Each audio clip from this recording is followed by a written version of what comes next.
बघतो, तुझ्याशिवाय आम्ही राहू शकत नाही, पण आता हे प्राण आमच्यासाठी नाही, आम्ही तुझ्यासाठी कुठेतरी बाकी राहिले. जेव्हा सर्व गोपिकांची अवस्था एकसारखी झाली ना, तेव्हा श्रीकृष्ण परमात्मा तिथे प्रगट झाले. जोपर्यंत आपली अवस्था एकसारखी होऊन आपण भगवंताच्या भजनात तल्लीन होणार नाही, तोपर्यंत आपल्याला काला घडणार नाही. आणि म्हणून इथे येताना सगळ्यांनी एका भावाने भगवंताचं भजन केलं पाहिजे, एका भावाने भगवंताचं भजन केलं पाहिजे, तल्लीनता आली पाहिजे. बघा, आपल्या मध्ये श्याम सुंदर प्रगट झाल्याशिवाय राहणार नाही.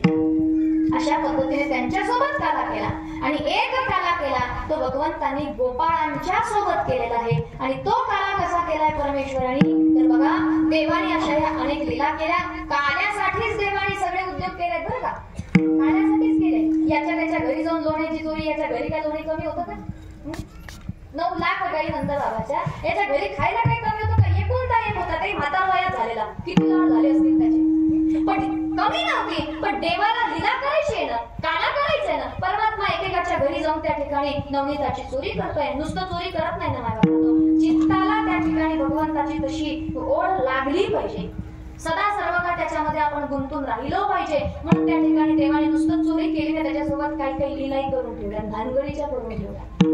गाडी बिनीची गाड बांधून ठेवली, मुखाशी मुख चुंबन देत, गळ्यात हात घाली, गाराणी सगळी माहिती आहे. म्हणून या सगळ्या गवळणी येतात यशोदा मातेकडे गाराणी करतात की यशोदे, पुत्रासी सांगावे, तुझ्या पुत्राला सांग गोकुळी राहावे का जावे, नाही तर आम्ही गोकुळ सोडून चालला जातो, आमचे सगळे घरदार घेऊन. मग यशोदा मातेने विचार केला, एकासाठी एवढ्या जणांना काम झाल्यापेक्षा बाबा माझंच पोरग हॉस्टेलला टाकते, पण तेव्हा सिस्टम नव्हती ना हॉस्टेल. मग काय केलं, गावातलं सगळ्यात बंड पोरग म्हणजे वारकरी शिक्षण संस्था.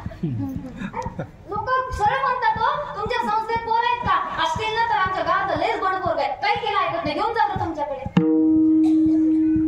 एकटा आम्ही तरी बंड हो, त्याच्या संस्थेत राहू, त्यांनाही सुधारलं ना आम्ही बिघडलं तर कसं व्हायचं है ना. असं काही नाही की संस्थेत सगळी पोरं तशी असं. मी विनोद म्हणून या ठिकाणी सांगतेय की बऱ्याचदा असं होतं की ते कुठलं नाही चाललं का ते हॉस्टेल झालं है ना.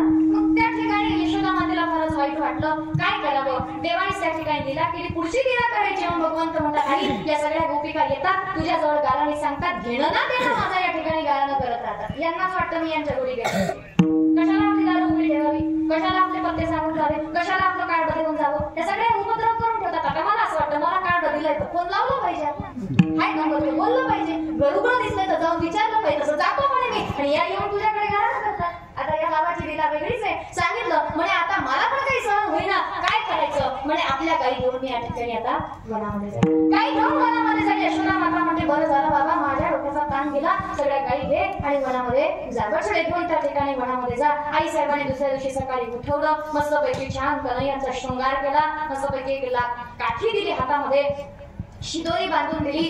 देवाने मस्तपैकी कोरडे कोरडे केस, फार सुंदर असा देवाच्या शृंगाराचं वर्णन येतं. अंड्यावरी बाबा कस्तुरीचा चालत गोपाळ गाई मागे, आणि त्या ठिकाणी गायींच्या मागे सर्वजण निघाले. सर्व सवंगड्यांच्या सोबत त्या ठिकाणी परमात्मा यमुनेच्या किनाऱ्यावरती जात आहे.